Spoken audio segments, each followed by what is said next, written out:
Hi, everybody. Welcome. Welcome to the Meal Systems Masterclass. I am so excited to have you here today to talk about meal systems, of course. Happy whatever day it is that you're watching. I am going to provide you with a lot of great information, so make sure that you're paying attention. If you're watching the replay, you can obviously fast forward or rewind or pause or do whatever it is you want.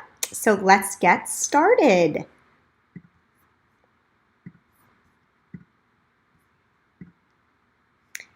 All right, this is the Meal Systems Masterclass, and it is about why you suck at meal planning and how to feed your family with less stress. I'm going to start a little bit about who I am. I am a wife and a mom. I have 3 boys. My boys currently are 5, 8, and 9. I absolutely love my family, and going back to, gosh, it was what, 13 years ago now, 12 years ago, I struggled really hard to have my first child. I was a teacher. I taught for 14 years. I have a master's in education. I taught first grade and I taught special education. And during the end of my teaching career, or I didn't know it at the time, we went through a lot to have our first. And so when we had our first, we very quickly, without planning, had a second. And at the same time, my husband, who was traveling for work, had some issues with his health. He found out that his medication wasn't really working anymore for his blood pressure, cholesterol, all that kind of stuff, and saw a new cardiologist who suggested that maybe he tried fixing it with a change in diet versus trying to up medication, change medication. It wasn't pushy, just kind of threw it out there, and my husband decided that he really wanted to do that.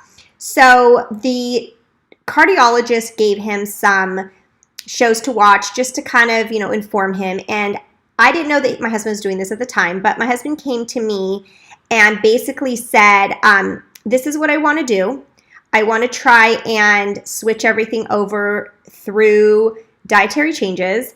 And so I decided that as his wife, I, of course, was going to support him. I was the one that did most of the cooking. So I had to do a complete overhaul of basically our entire diet. We were fairly healthy. I mean, we ate meat, but we ate lots of fruits and veggies. So it wasn't a, sudden shock to the system.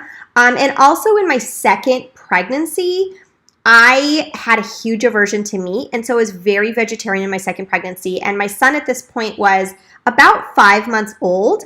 And at 5 months old, we hadn't really, fed him a lot of food. And my older one was only 1. They were 15 months apart. So neither of them were really, into their food yet at this point. So with 2 babies at home and my husband who traveled, it needed some sort of plan to get this overhaul to happen in our diet. So I decided that I was going to, of course, try and meal plan our own meals, do everything we can do so that I can make this easier. Well, that's not exactly how it worked out. My meal planning story is kind of a disaster. I started by looking online because, of course, that's where you go. And I saw all the wonderful, pretty stories and pictures about meal planning and how, there's a set way to do it, and you find your recipes and you make your lists, and then you go home and you cook everything. And it was this beautiful, wonderful story. And I thought that that's the way it was. That's, if you were organized, and gosh, I was an organized human being. I was a teacher. I loved being organized. It would work beautifully. Well, I tried to do it. I tried to do all of it. And remember that I have babies at home. My husband traveled, and we were overhauling our entire diet. I planned amazing recipes every day to try and make, and I compared myself to this beautiful pictures that I saw online, the pressure of social media to do it all in such a perfect way. Well, behind the scenes, what was really happening was that I realized that by middle of the week, I was losing my energy. I did not have the same energy I started with. I kept pushing myself more and more and more to keep going, for the guilt and fear of not being able to do what I planned to do. And the result was that I was super burned out. I mean, extremely burned out. I really felt like a failure. I was drowning. I tried to make it seem like I had everything handled so that I didn't look like a failure, but the truth was, I was a complete failure, and that's how I felt. I was exactly who I didn't want to be. So what I told myself was that, well, maybe meal planning wasn't for me. Maybe I'm just lazy. I'm not like the others. I just can't do it. I'm not good enough. I was able to push myself for about maybe 2 to 3 weeks, and then that burnout really kicked in, and then I wouldn't meal plan at all because I was so burnt out and exhausted. But the result was just complete chaos because there was no plan. There was no ingredients when I needed to make something. And so after this bout of chaos, I would try the meal planning again. And then it was this cycle, this try, burnout, fail cycle over and over and over. Well, the worst part was just the guilt that I had for not being able to bring myself to make the food that I had planned. Sometimes I even would hide the ingredients in the trash can underneath trash so that my husband didn't see that I was wasting them because they'd go bad. Because if you don't plan correctly and you don't make something, eventually the ingredients go bad. So I felt so guilty. I just was not the wife, the mom, the planner, the cook, everything that I thought that I could be and wanted to be. I wasn't doing it. So what was really happening here is that it wasn't that I was the failure. It was that the plan was failing me. I was trying to live up to a reality that did not exist. I was looking at social media. I was looking at these pretty pictures, and these pretty pictures weren't really giving the whole story. But I was forming my story based on what I saw. We also only have so much energy to use. I am not an Energizer Bunny. You are not an Energizer Bunny. If you don't stop and rest and recharge, you're not going to be able to keep going. Also, the decisions that lay before me were so many. I mean, think about all the decisions you have to make in a day, let alone just the meal part. I also was not giving myself a break other than the break I took when I finally burned out. But that was not the break I was choosing or planning. It was the break that was choosing me. So social media is only one scene in a larger movie. What we see online is point A and point B. We don't see the in-between or the behind the scenes. And as humans, in human nature, we automatically make this beautiful straight line from the beginning to the end of what we see on social media, when in reality, it's a jagged, messy line. And even though me as an influencer now, I try so hard to show the behind the scenes, I try to show it in stories, I talk about it, but even then, people make assumptions that it's easy. We just want to make these assumptions. We want to put our brain in a happy place because it's better for us. Mentally, it's happier. The problem with that, though, is that it's not the truth. And when we compare ourselves, when we try and live up to this picture that doesn't include all the details, it does not work out. We end up driving ourselves into the ground because we're reaching an ideal that isn't there. It's like you're reaching, and then you fall because you can't catch it. It's not something that exists.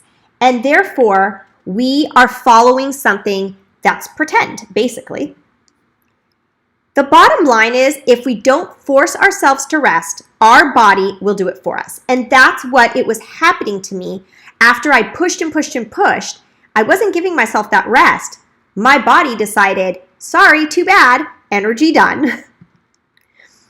Burnout is real. And what it is the physical or mental collapse due to overworking yourself. Burnout can be both physical, it can be mental, or it can be both. And for me, I was experiencing both. I was physically exhausted, mentally tired, and literally felt like I had been hit by a train. When you burn out, you physically feel awful, even though it's a mental thing. Your energy is done, you've petered out, you can't keep going. And therefore your body pretty much just decides it's done.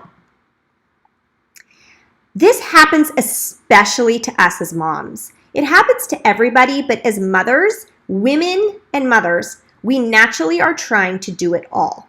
We are living up again to the social media ideal of what a mom needs to do, what a mom, quote unquote, needs to do to be the best there is.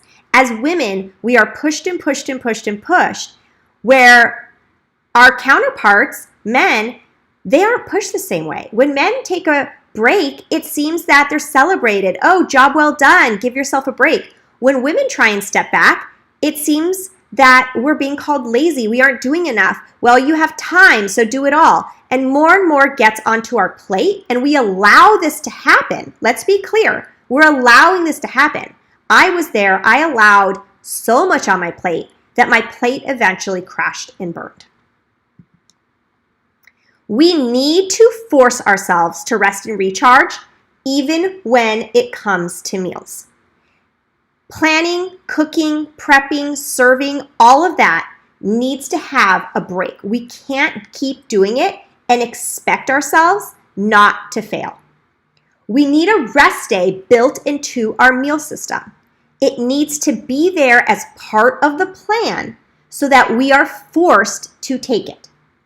This is exactly what my course does. It has a built-in plan to allow yourself to recharge. Decision fatigue. I'm not sure who has heard of this, but decision fatigue is something that I live every single day. It's actually a research-based phenomenon where as the decisions you have to make increase, the quality of those decisions are actually decreasing. It was actually coined by social psychologist Dr. Roy Baumeister, not sure if I said that right, and he based his theories on the Freudian hypothesis of ego depletion. So when we are able to focus our energy on making a few decisions, we're able to put a lot of effort into those. Well, as those decisions go up, and the more decisions we have to make, and the more that we're putting on us as far as decisions go, we are spreading out that energy to so many other things that the quality actually goes down. Let's think about the decisions for meals. When I was a teacher, I taught special education, and I taught a lot of students who had an alternative way of learning. And I had to think about how I was teaching them and what I was teaching them in order to make it a concept that they could grasp. So I had to think outside the box.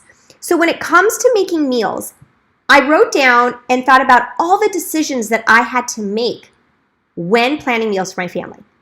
I had to decide what I was going to make.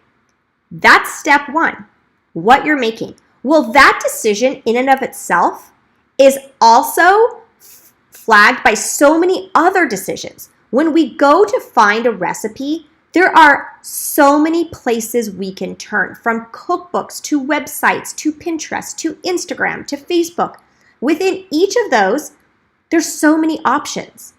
It can drive us into a rabbit hole where an hour later, we still don't know what we're doing. It's extremely overwhelming. But once, let's say we get there, we find what we're going to make, we have to decide what we're going to buy in order to make that. We have to decide what store we're going to go to buy these things. I know I go to a few different stores depending on what I'm buying because the cost is different.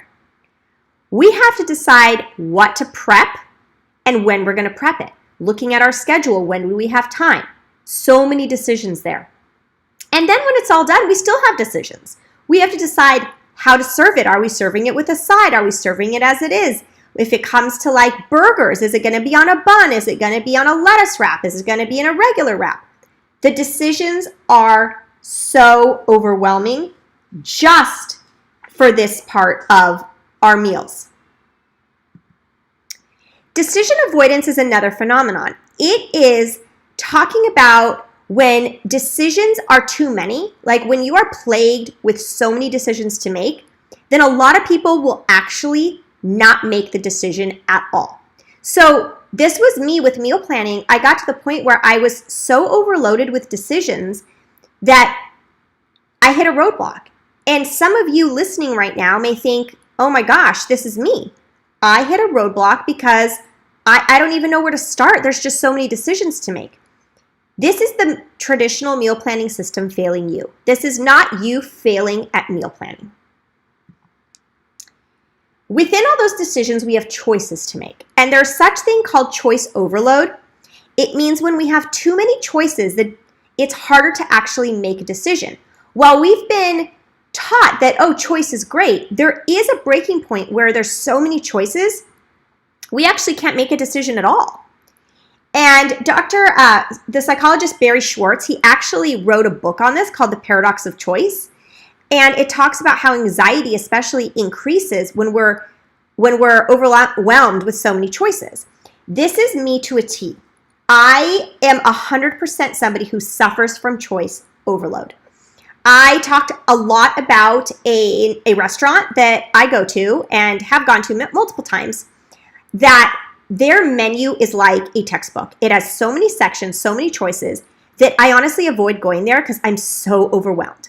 I've probably been to that restaurant about 10 or 15 times, and I'm sad to say that I've only tried one thing there. Because the first time I went, I got something and I liked it, and the choices are so overwhelming that I cannot make the decision, so I just go back to what I usually get. And this is a prime example of choice overload. My oldest son suffers from this exact same thing. He is just like me. When he was 2 years old, I took him to the toy bin of a toy store to give him a prize for, I forget what it was, but he had earned it. The bin had separate sections, maybe about 10 sections, and in each section was a different type of toy. There was little cars, dinosaurs, things like that, balls. We sat there, and the kid sat there for an hour playing with things, not being able to make a choice. And it finally dawned on me that at 2 years old, he was already suffering from choice overload. He was just like me. So what I did is I took 2 of the toys, I showed him 2, and I said, which one would you like to buy? And within 5 minutes, he was able to make a choice. This issue happens to all of us. There are a few outliers, of course, that are able to make decisions and choices very quickly, but for most of us, choice overload is real. So where does this leave us? How do we feel empowered when planning meals instead of overwhelmed? And how do we create a system for our family that also leaves room for our own mental health and energy? The issue is that we are always thinking about everybody else, especially as women and moms. We always are thinking of everybody and how to please everybody. The problem is that we don't put ourselves into that group of everybody. Well, I have been developing a course for the last probably couple of years. It's called Meal Systems for Success, and it's a system for planning and prepping weekly meals for real-life busy people. It bucks the traditional meal planning approach, and it helps you beat the burnout. It gives you that energy that you can spend time with your family. It gives you the time back. It makes you feel empowered. So what is this course going to give you? What are you going to get? Well, you're going to get more energy to spend time with those you love. You're going to be able to pick meals in under 10 minutes, beating that choice overload. You're going to learn how to prep meals 50% faster. And you're going to be able to create a meal system yourself that is flexible with your ever-changing schedule. We know that our schedules are not set in stone, especially right now. Things come up, things change, and with a traditional meal plan, it leaves very little room for that. One thing I love to talk about is energy when it comes to meals. And I don't mean energy in the sense of kilocalories. nutrients. I mean energy in the amount of effort it takes for you to plan meals and prep them and cook them and all that stuff. What I was finding over the years when I was experimenting with creating a new meal system that didn't leave me overwhelmed was that different things I made took different amounts of energy. I coined a few terms that I love to use. I have different type of energy meals. I have high energy meals, low energy meals, and no energy meals. A high energy meal is something for me that you have to follow a recipe step by step. It could probably take more than 30 minutes to make, maybe not, but possibly it takes a while to make. And it also could have a lot of moving parts to it. So, for example, you have a lasagna. While each part of the lasagna is pretty simple to make, the moving parts and all the different things are actually pretty draining because you have to think pretty hard about putting them together, all the layers and that kind of stuff. We also have low energy meals. Low energy meals are meals that maybe don't necessarily follow a recipe. It's more of a guide. They also are pretty quick and easy, maybe take about 15 to 30 minutes, at least the part of the meal that you're putting the energy in. They could be something like as simple as roasted veggies and pasta. Now, it might take 30 to 40 minutes to roast your vegetables, but that's the work the oven is doing. It is not the work you're putting into it. And I like to focus on the energy that you're actually putting into it. When it comes to roasting veggies, you chop them, you season them, and you put them on a cookie sheet, baking sheet, whatever it is.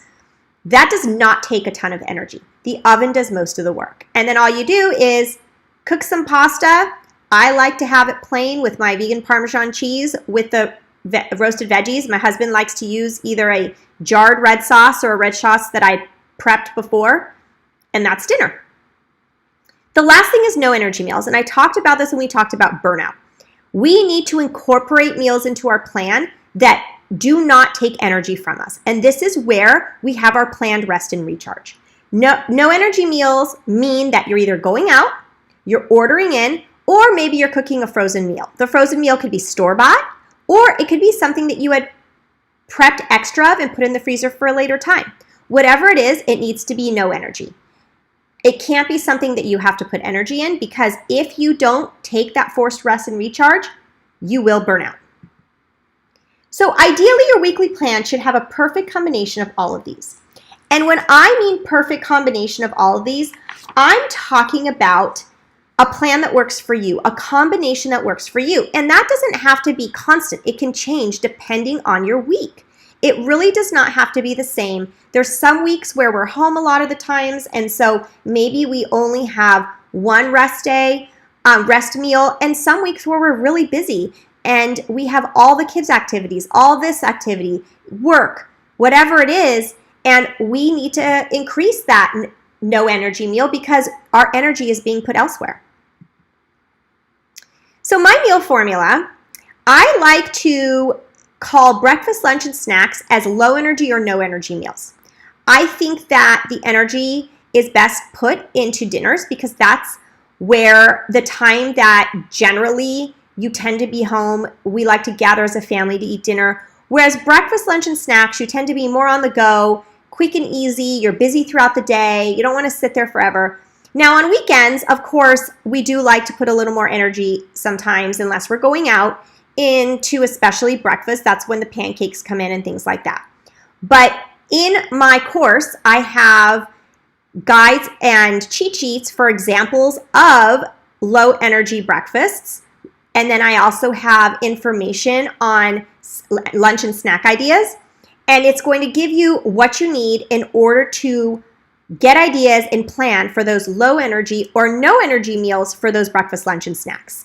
When it comes to breakfast for no energy, it could be something that is frozen that you defrost. Maybe you prepped pancakes over the weekend and you froze them and you can easily defrost them. It could be frozen waffles. For lunch, maybe you go out. And for snacks, that's when moms, I learn to let go and I buy those prepackaged snacks.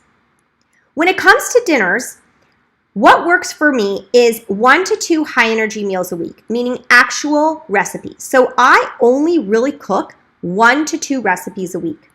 The rest of the week is mostly low energy. Low energy are those quick and easy meal ideas or component cooking. Both of these things have sections on in the course that will teach you how to do them. For quick and easy meal ideas, we have a guide, a one-sheet guide to show you how to quickly throw together meals. There's also a guide to help avoid that choice overload when it comes to picking those actual recipes. I will take you through a system that helps you pick a recipe in under 10 minutes because we should not be putting our energy into the overwhelming online world. And then, depending on the week, I usually do between 1 and 3 no energy meals because, as I said, I need to have that forced rest and recharge into my weekly plan. So, are you ready to feel empowered instead of overwhelmed when it comes to feeding your family? My story, you guys, is so common. I have talked to so many of you, so many readers, so many friends, so many family members that say the same thing. Yes, me too. The same exact thing happens to me. Once I started asking, the people came in droves at how they felt like a meal planning failure, when in fact, it was the plan that was failing them. They couldn't make meal planning work long term. They couldn't sustain it. Well, now you can. I have a system that allows for flexibility, it saves you time, and will help feed your family with less stress. So, what are we going to get with this? Well, you could be thinking to yourself, oh, well, I could do this alone. You definitely can. The information I gave you in this masterclass, you can put to use tomorrow, tonight even if you really wanted to. But my proven system is going to get you there faster. It's going to give you everything you need. The support is there every step of the way because you get instant access to video tutorials about each subject. You get loads of cheat sheets to get things done faster, including one for all of you that are counting macros out there. There is a cheat sheet that has macronutrition information for a handful of ingredients. Remember that I'm trying to reduce choice overload, so it is not an all-encompassing guide. It is just a cheat sheet on the most common things that I thought would be useful. And it also includes Weight Watcher points. So those of you doing Weight Watchers, it's all right there for you. I also have guides that are going to help you choose recipes faster, like I said, put together meals in no more than 30 minutes. Those are those quick and easy meal ideas. Help you with a pantry checklist, organization of your pantry and kitchen, so many different guides. Now, one thing to remember, and I want to make sure you guys know that this is just a meal system. This works for any type of eater. Any type of eater. Whether you are plant-based, vegan, eat meat, somewhere in between, transitioning, whatever it is, this can work for any type of food. In order to make it work, I have meal organizers. I have created a variety of options from super loose and flexible to a little more detailed, and also I have organizers for those of you tracking macros and Weight Watcher points that will help you write everything down to organize your meals so that you're meeting your daily needs. With the macros, I include protein, I include fat, I include carbohydrates, fiber, and I also threw in sodium for those of you needing to watch your sodium intake. I also include sample meal ideas that I have used myself. These sample meal ideas are just a sample. It is not an actual diet plan.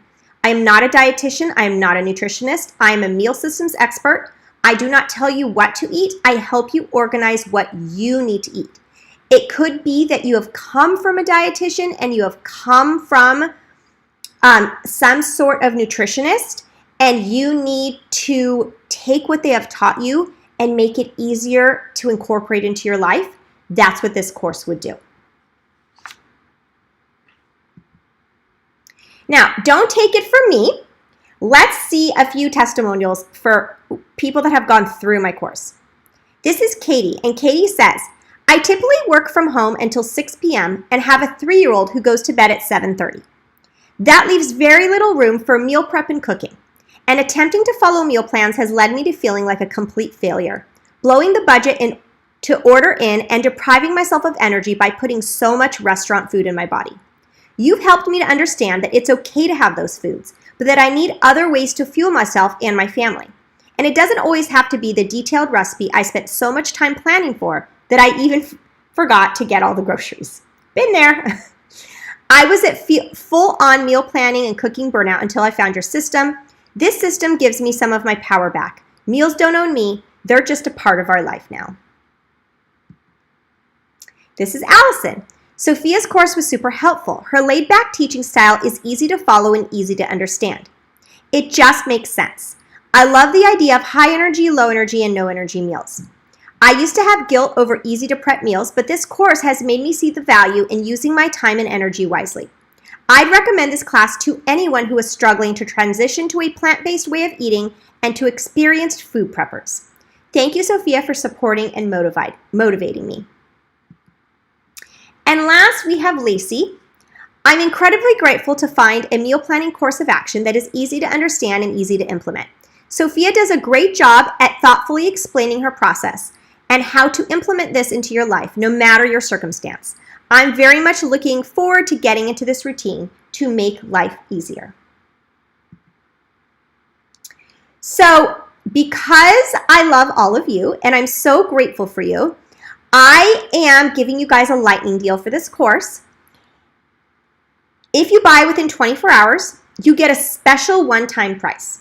Now, this is an introductory price. It will go away. It is not something that I will ever come back to because it's the lowest that I'm going to offer this. There may be perhaps sales in the future, but never as good as this sale. So you want to act fast. There is so much that I have included in this. I have put so much time and energy developing this. The last multiple years of my life, I've gotten information from so many different types of people in order to build a course that's actually going to empower you to feed your family instead of making you feel like you're drowning. Because I have been there with all of you. I've been exactly where you are. And I wish I had something like this at the time.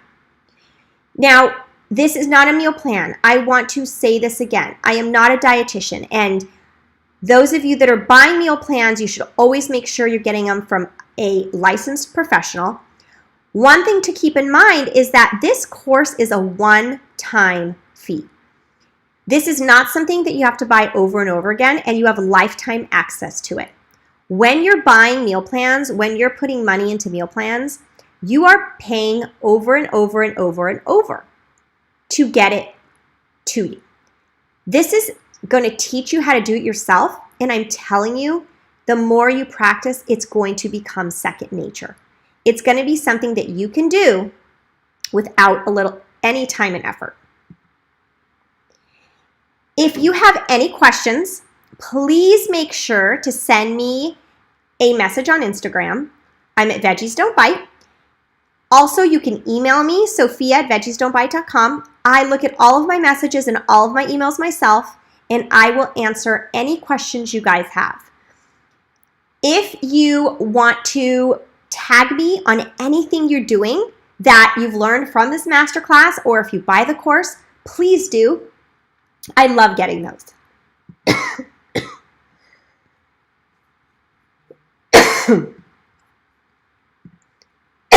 I'm back. I hope you guys enjoyed this.